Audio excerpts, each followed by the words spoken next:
যে কুলাঙ্গাররা দ্বিতীয়বার স্বাধীনতা এনেছিল বলে বলে তারা দেশদ্রোহী, দেশের কলঙ্ক, তারা দেশের কলঙ্ক, দেশদ্রোহী তারা।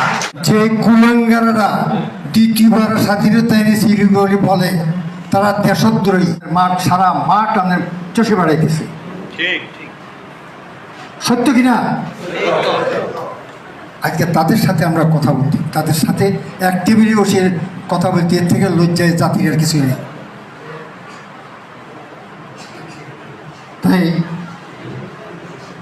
আমি আমার পক্ষ থেকে এবং বীর মুক্তিযোদ্ধাদের পক্ষ থেকে, রক্তের বিনিময়ে যারা এদের স্বাধীনতা, এই দেশের স্বাধীনতা এনেছে, তাদের পক্ষ থেকে আমি এই প্রতিবাদ জানাচ্ছি।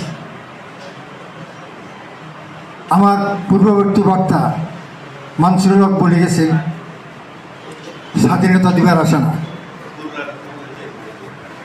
যে কুলাঙ্গাররা দ্বিতীয়বার স্বাধীনতা এনেছিল বলে বলে তারা দেশদ্রোহী, দেশের কলঙ্ক, তারা দেশের কলঙ্ক, দেশদ্রোহী তারা। স্বাধীনতা দুইবার আসতে পারে না। 30 লক্ষ শহীদ হয়েছে, 2 লক্ষ মা-বোনের ইজ্জত গেছে, 60,000 যারা সন্তান জন্ম দিয়ে গেছে এই দেশে। তাদের সাথে বসি আমরা আজ কত বড় লজ্জা, আমরা কথা বলি না, আমরা এখানে মিটিং করি তাদের সাথে, জাতির কত বড় লজ্জা। এই জন্য আফসোস, আমার লজ্জা দোনোটা হয় যে আমাদের দুর্ভাগ্য, যারা জীবন দিয়ে রক্তের বিরুদ্ধে স্বাধীন করল, আজ তাদের উপরে যে অত্যাচার চলেছে সেই কথাও আমি কিছু বলবো। আমার প্রথম কথা হলো, আমি বিজ্ঞ নির্বাহী কর্মকর্তার দৃষ্টি আকর্ষণ করে বলতেছি, 2010 সালে একমাত্র নির্বাচন বাংলাদেশের মুক্তিযোদ্ধাদের, আমি মুক্তিযোদ্ধা কমান্ডার নির্বাচিত হয়েছি। আমি আমার ইশতেহারে বলেছিলাম মুক্তিযোদ্ধাদেরকে জমি দেব। আমি স্বয়ং প্রধানমন্ত্রীর সাথে দেখা করে মুক্তিযোদ্ধাদের জন্য জমির পারমিশন এনেছি, স্বয়ং দেখা করে। সেই জমি আজকে আমরা মুক্তিযোদ্ধারা যারা আছি, আমাদের ম্যাক্সিমাম মুক্তিযোদ্ধা দুনিয়া থেকে বিদায় হয়ে গেছে, আমরা সেই জমি ভোগ করতে পারি নাই। আমাদের দেশে এক জালিম কুলাঙ্গার এমপি মোহাম্মদ আলী দীর্ঘ 8 বছর পর্যন্ত আমাদের এই জমি করতল করে রেখেছে, আমাদেরকে ওই জমিতে যেতে দেয়নি। অনেক চেষ্টার পরে যে জমি পেয়েছি, সেই জমি আমরা মুক্তিযোদ্ধারা একবার না, প্রশাসন সহ কয়েকবার সে মাঠে গিয়া আমরা জমি বুঝিয়ে নিয়েছি, এরিয়া বুঝিয়ে নিয়েছি। বেশি কথা আমি বলবো, আমাদের প্রাক্তন টিয়ানো নুরুল আলম সাহেব, ফরেস্ট, আমরা একত্র হয়ে গুজরাটে মিটিং করে আমরা সরাসরি ফিল্ডে যাইয়া আমরা আমাদের জমির এরিয়া ঠিক করে দিচ্ছি। এমন টিয়ানো সাহেব একটা বড় গাছ ছিল, কেরপা গাছ, অত্যন্ত মোটা, উনি সেই গাছে দা দিয়া কতটুকু অংশ কেটে সেখানে লাল কালি দিয়া রঙিন করে দিয়েছে যে এখান থেকে মুক্তিযোদ্ধাদের এরিয়া আরম্ভ, বনের থেকে যেটা প্রায় আরও 2 ইয়ার বাইরে। সেখানে বন কর্মকর্তারা উপস্থিত ছিল, আমাদের মুক্তিযোদ্ধারা বাইরে উপস্থিত ছিল, কমপ্লিট প্রশাসন উপস্থিত ছিল, আমাদের প্রাক্তন যুদ্ধকালীন কমান্ডার অধ্যাপক অলিউল্লাহ সেখানে উপস্থিত ছিল। আজকে আমাদের এতটুকু ইয়ার পরেও আমরা বোধহয়, আমার মনে হয় 20 থেকে 30 বার আমি আমাদের মুক্তিযোদ্ধাবাদের নিয়ে চড়ে গেছি, জমিতে গেছি এবং জমি দেখভাল করার জন্য, চাষ করার জন্য আমরা সেখানে একটা ব্যবস্থা করেছি।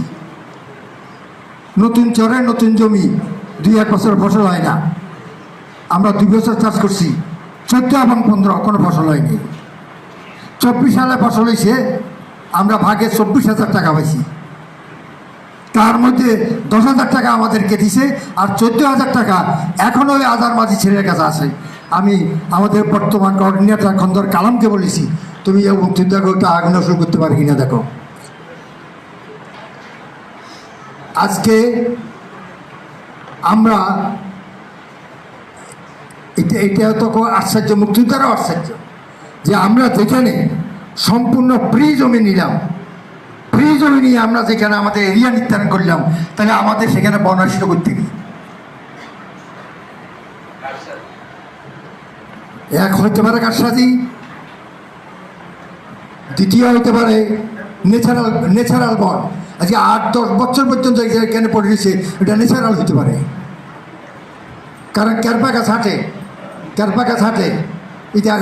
তাহলে আমরা এখন কি করবো? আমাদের এই 74 জন 74 জন এইখানে পড়ছে, আমরা তাদের কি ব্যবস্থা করবেন এখন? সরকার তো আমাদেরকে জমি দিছে, বনের বাইরে জমি দিছে, সরকার তো বন দেয় নেই আমাদেরকে। তাহলে আমাদের জমির ভিতরে বন আসবে কেন? বন আসলে এখানে কেন সেটা আমাদেরকে এইভাবে লাঞ্ছনা করতে তো সরকার করতে পারে না। বন রাখি সরকার তো আমাদের বন্দোবস্ত দিতে পারে না। এখন আমি স্থানীয় প্রশাসন, আমাদের বিজ্ঞ নির্বাহী কর্মকর্তার সাথে অনুরোধ করবো কাছে যে আপনি অবিলম্বে মেহরবানি করে প্রয়োজনে প্রশাসনকে নিয়ে আপনি সরজমিনে যাইয়া দেখেন, সরজমিনে যাইয়া দেখে আমাদের জমি বুঝিয়ে দেওয়ার ব্যবস্থা করেন। আমরা এই বনে ছিলাম না, বন করতে আসলো, আমরা এটা বুঝবো না। তখন বন ছিল না, বন করতে আসছে। আমরা এই বনের ভিতরে থাকতে চাই না, আমাদেরকে বনের থেকে বাইরে করে নেয়। এটাই আপনার প্রতি আমাদের মুক্তিযোদ্ধাদের অনুরোধ, একান্ত অনুরোধ। আশা করি অবিলম্বে আপনি এই বিষয়ে ব্যবস্থা নেবেন। আর একটি কথা আমি বলবো, সেটা হলো স্বাধীন বাংলাদেশে আমাদের হাতিয়ার মুক্তিযোদ্ধারা যে নম্রতা, যে ভদ্রতা দেখিয়েছে, যে ধৈর্য দেখিয়েছে, এটা আর কোথাও নেই।